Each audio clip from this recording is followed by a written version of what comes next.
What do you think happens after somebody dies? Somebody. Yeah.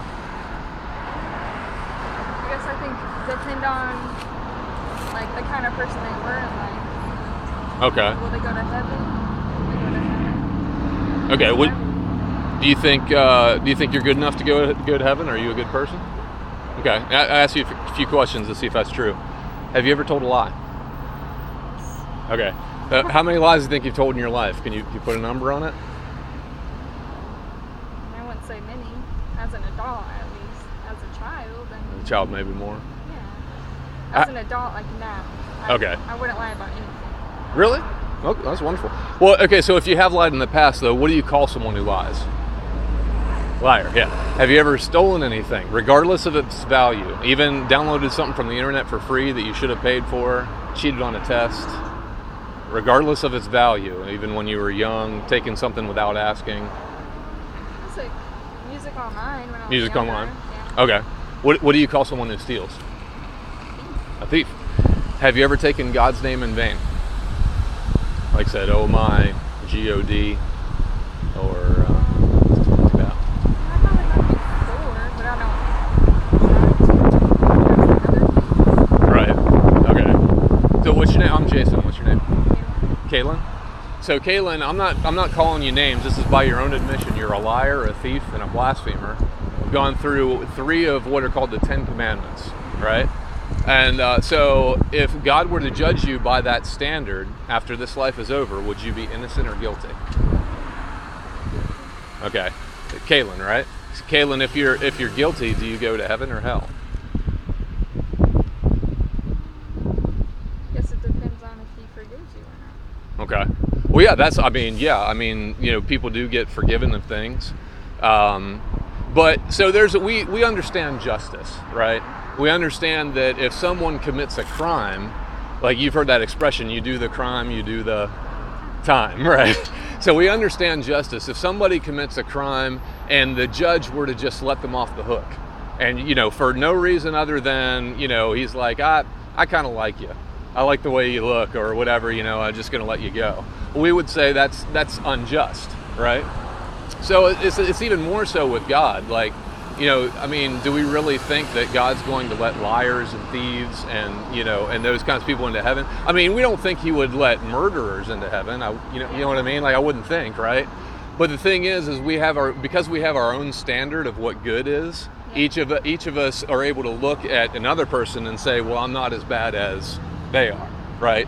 And so the problem is we all grade on a curve, but God grades by this perfect standard that none of us meet, right? So that's the bad news. The good news, do you have any idea, have you ever heard anything about what God did for sinners like you and me? Because I've broken the commandments too. I'm no better than anybody here. Any idea of what God did so that people wouldn't have to go to hell? Ever heard anything?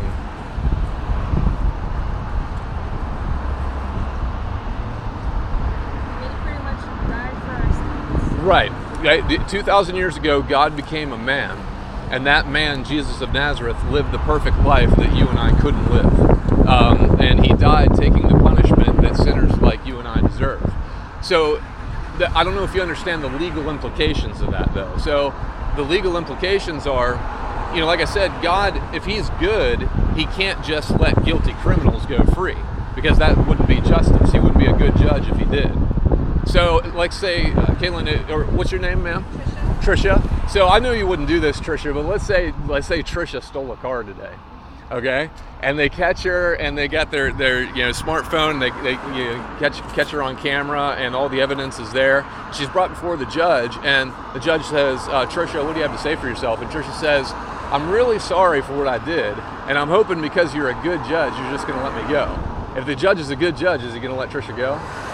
No, he's going to say, you're right about one thing. I am a good judge, and because I'm a good judge, I'm going to see that you're punished. And Trisha might say, well, I've done good things. I'm guessing you're a mom to this little boy, right? So I have this beautiful little boy. I'm doing my best to raise him. I don't know, is his dad in his life? Okay, that's wonderful. But maybe but you're doing your best, and you do good things, right? And you may bring all that to the judge and say, look at all the good things I've done.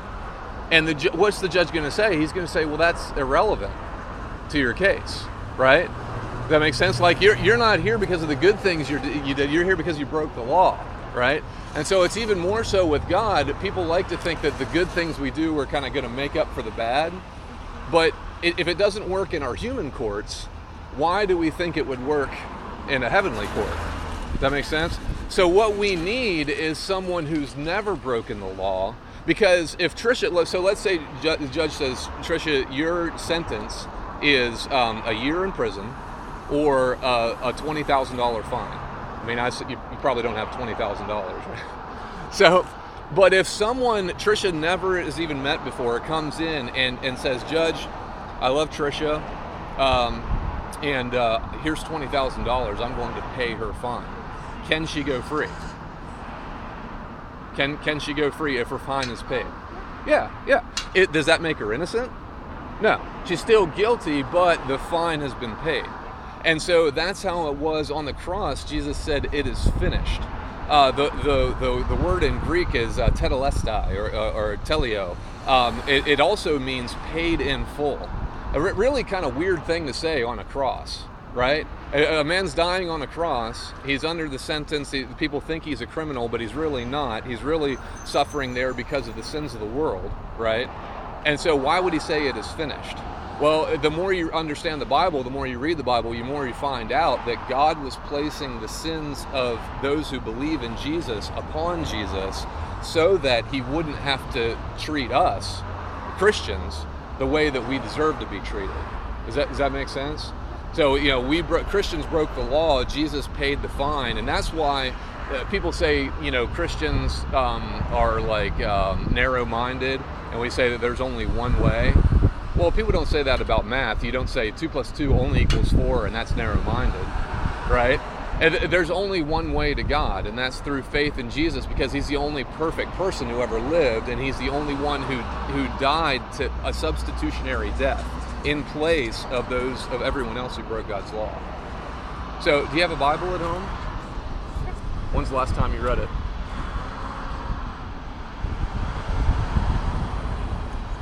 Been a while? Ever go to church on Sunday? Yeah? Okay.